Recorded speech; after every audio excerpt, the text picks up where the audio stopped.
그럼 본격적으로 닥터의 경고 들어보겠습니다. 먼저 박현아 교수님. 네, 저의 경고는 이런 사람 혈당 스파이크 꼭 온다입니다. 자, 어떤 사람일까요? 제가 퀴즈를 만들었는데요. 네. 자, 다음 중에서 혈당 스파이크가 꼭 올 사람, 그런 어이구. 가능성이 높은 사람은 누구일까 볼게요. 좀 우리 얼굴이네요. 첫 번째는 밥 대신 시리얼로 아침을 대신하는 태훈. 어허. 네, 두 번째는 밥에 이렇게 국을 곰탕에 말아 먹고 있는 것 같죠? 아. 종현, 그다음에 식사 후에 이렇게 달콤한 디저트를 또 초콜릿 같아 보입니다. 먹고 있는 솔희. 그다음에 굽는 것을 밥 먹듯이 하는 종영. 그리고 저기 소파에 대자로 누워 있는 바로 저분은 상열. 아니 왜 근데 교수님만 빠지셨어요? 그래요, 박현아 교수님만 네, 없어요. 만드는 사람 마음입니다.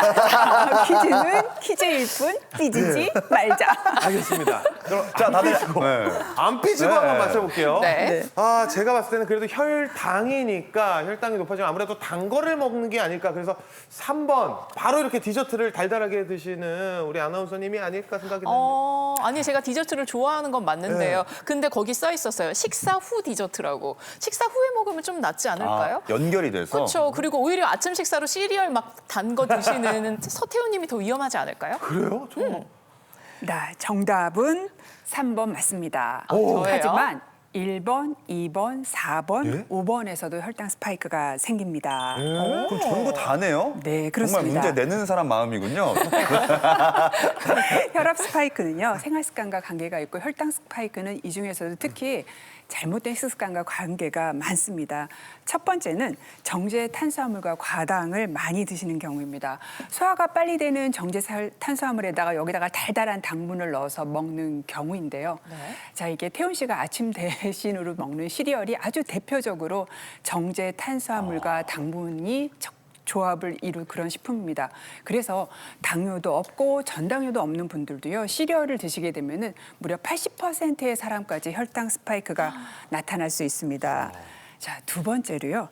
소리 씨가 드신 달달한 이런 디저트, 이런 후식들은요, 단백질과 채소가 없이 거의 정제 탄수화물만 들어 있습니다.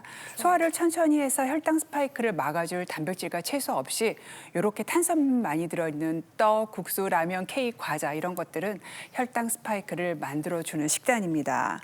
그다음에 세 번째는요, 바로 종현 아나운서인데요. 네. 급하게 먹다 보면은 10분 안으로 식사를 하시게 되잖아요. 그러면 그렇죠. 충분히 씹지도 않고 그냥 빠르게 꿀꺽꿀꺽 삼킵니다. 특히 종현 아나운서처럼 국에 말아 먹게 되면은 후루룩 씹지도 않고 삼켜도 되고요. 이때 국에 들어있는 국물에 네. 염분, 나트륨이 같이 들어오면은 혈당 스파이크뿐만 아니라 혈압 스파이크도 같이 올 수 있습니다. 올 수 있습니다. 그 여기까지는 제가 이해가 됩니다. 이 습관을 고쳐야겠다. 할 말 없어요, 우리. 네. 근데 보기에서 이종현 교수님은 뭘 안 드셨잖아요. 바빠서 못 드셨죠. 네, 바빠서 못 드시고 네. 또 우리 이상열 교수님은 그냥 너무 하루가 피곤해서 그냥 소파에 누워 있는데 그게 왜 안 좋은 습관인 거예요? 그래요?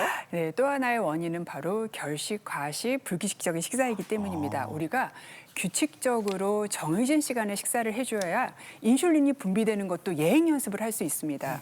그런데 굶었다가 많이 먹었다가 아무 때나 먹었다 이렇게 하게 되면은 인슐린이 그 예행 연습이 안 돼 있는 상태예요. 그래서 그 다음 식사를 할 때 인슐린 분비에 혼란이 초래되게 되기 때문에 혈당 스파이크가 생기게 됩니다.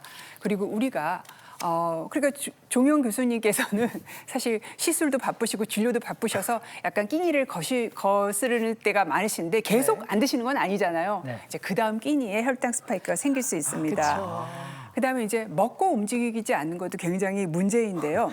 자, 우리가 먹는 음식으로 높아진 혈당의 반 이상은 바로 근육이 쓰고 있습니다. 네.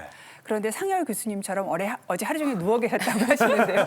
이렇게 먹고 움직이지 않으면은 근육의 혈당을 처리하지 못하기 때문에 조금만 먹어도 혈당 스파이크가 생길 수 있습니다.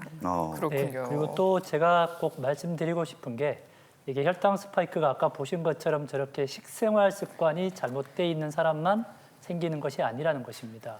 예를 들면 고혈압이 있거나 심뇌혈관 질환의 유병인자 또는 가족력이 있는 분들은 다른 분들보다가 이런 혈당 스파이크의 위험이 훨씬 더 높을 수 있습니다. 왜 그러냐면 혈관 자체가 좀 병들어 있고 아프다 보면 이 혈당 자체가 들어왔을 때 갑자기 혈관을 수축을 시키면서 혈압을 올리게 되기 때문에요.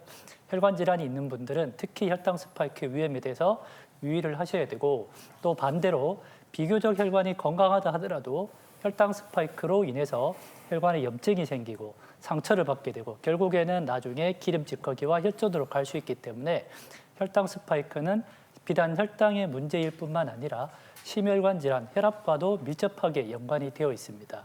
예. 아니 근데 당뇨병이 없는 정말 건강에 저는 아니지만 뭐 제 주위에 좀 건강에 자부심 있는 분들도 당뇨가 없는데도 혈당 스파이크가 올 수도 있다라는 말씀이잖아요. 이게 왜 그런 저 이해가 안 되는데 왜 그런 건가요? 네, 아쉽지만 건강한 사람에게도 혈당의 급격한 변화, 혈당 스파이크가 생길 수 있습니다. 그것이 바로 굉장히 중요한 식습관이라든지 생활 습관 때문인데요. 먼저 아까 박현아 교수님께서도 짚어주셨지만 정제 탄수화물, 빵, 과자, 떡, 국수 이런 것들을 먹게 되면 정제 탄수화물 때문에 혈당이 급격하게 상승을 초래하게 되는 경우가 있습니다. 그리고 또 생활 습관으로는 뭐 여러 가지 스트레스라든지 아까 이종훈 교수님 사례 같은 경우에 있어서도 사실 스트레스를 많이 받는 상황이라고 얘기를 할 수 있거든요.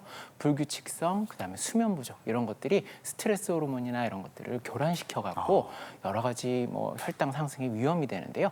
궁극적으로는 췌장의 베타 세포를 쉽게 지치게 하고 인슐린 저항성에 추가해서 인슐린 분비를 줄어들게 해서 고혈당을 급격하게 증가시키는 원인이 될 수 있습니다.